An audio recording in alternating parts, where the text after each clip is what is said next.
स्वागत है हमारे YouTube चैनल RG24/7 पर। दोस्तों आइए जानते हैं क्लास 8 NCERT सोशल साइंस सामाजिक विज्ञान में लेसन नंबर 6 जिसका नाम है मानव संसाधन और इसमें पार्ट 3। तो आइए देखते हैं इसमें आगे। जनसंख्या संगठन। किसी देश की जनसंख्या कितनी भी अधिक हो उसका उस देश के आर्थिक विकास के स्तर से कुछ अंतर नहीं पड़ता। उदाहरण के लिए बांग्लादेश और जापान अति घने बसे देश हैं, लेकिन जापान बांग्लादेश से आर्थिक रूप से अधिक विकसित है। एक संसाधन के रूप में लोगों की भूमिका को समझने के लिए हमें उनके गुणों के बारे में जानने की आवश्यकता होती है। लोग अपनी आयु, लिंग, साक्षरता स्तर, स्वास्थ्य दशाओं, व्यवसाय और आय के स्तर पर एक दूसरे से भिन्न होते हैं।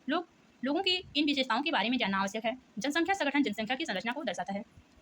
जनसंख्या संगठन हमारी यह जानने में सहायता करता है कि कितने पुरुष हैं और कितनी स्त्रियां हैं, वे किस आयु वर्ग के हैं, कितने शिक्षित और वे किस प्रकार के व्यवसाय में लगे हैं, उनकी आय का क्या स्तर और स्वास्थ्य दशाएं कैसी हैं। एक देश के जनसंख्या संगठन का अध्ययन करने की एक रुचिकर विधि जनसंख्या पिरामिड है, जिसे आयु लिंग पिरामिड भी कहते हैं। एक जनसंख्या पिरामिड दर्शाता है कुल जनसंख्या विभिन्न आयु वर्गों में विभाजित है। उदाहरणतः 5 से 9 वर्ष, 14 से 10 से 14 वर्ष।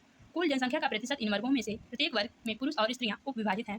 जनसंख्या पिरामिड का आकार उस विशिष्ट देश में रहने वाले लोगों की कहानी बताता है। बच्चों की संख्या निचले भाग में दिखाई गई है और यह जन्म के स्तर को दर्शाती है। ऊपर का आकार वृद्ध लोगों की संख्या दर्शाता है और नीचे की संख्या को दर्शाता है। चित्र में देखिए, चित्र 6.6 एक जनसंख्या पिरामिड। आइए देखते हैं आगे। जनसंख्या पिरामिड एक देश में आश्रित लोगों की संख्या भी बताता है। युवा आश्रित लोग और वृद्ध आश्रित लोग आश्रित आयु जनसंख्या के अंतर्गत आते हैं। कार्यरत आयु वर्ग के लोगों को आर्थिक रूप से सक्रिय वर्ग में रखा गया है। एक देश का जनसंख्या पिरामिड जिसमें दर दोनों ही ऊंचे हैं, आधार पर चौड़ा है और ऊपर दृढ़ता से सकरा हो जाता है। ऐसा इसलिए है कि बहुत से बच्चे जन्म लेते हैं, लेकिन इनमें से अधिकतर इस शैशव काल में ही और कुछ ही बड़े हो पाते हैं, इसलिए वहाँ वृद्ध लोग बहुत कम हैं। इस स्थिति को केन्या के पिरामिड द्वारा दर्शाया गया है। चित्र 6.7 को देखिए। केन्या का पिरामिड। जिन देशों में दर विशेष रूप से बहुत छोटे बच्चों में काम हो रही है, युवा आयु वर्ग का पिरामिड चौड़ा है, क्योंकि शिशु प्रौढ़ावस्था तक जीवित रहते हैं। यह भारत के पिरामिड के दृष्टिगोचर होता है। चित्र 6.8 इस प्रकार की जनसंख्या में युवा सापेक्षता अधिक है, इसका अर्थ मजबूत और वर्तमान बढ़ती हुई श्रम शक्ति है।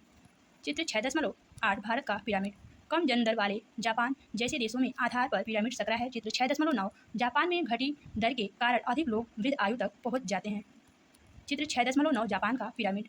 कुशल, उत्साही, आशावादी और सकारात्मक दृष्टि जैसे युवा जन किसी राष्ट्र के भविष्य होते हैं। हम भारतवासी भाग्यशाली हैं कि हमारे पास ऐसा संसाधन है। उन्हें योग्य एवं उत्पादक बनाने के लिए, कुशल बनाने और अवसर प्रदान करने के लिए अवश्य ही शिक्षित किया जाना चाहिए। धन्यवाद। ऐसे ही महत्वपूर्ण क्लास के साथ जुड़ेंगे अगली वीडियो में। तब तक के लिए वीडियो को लाइक, शेयर, कमेंट बॉक्स में कमेंट करिए। जय हिंद, जय भारत।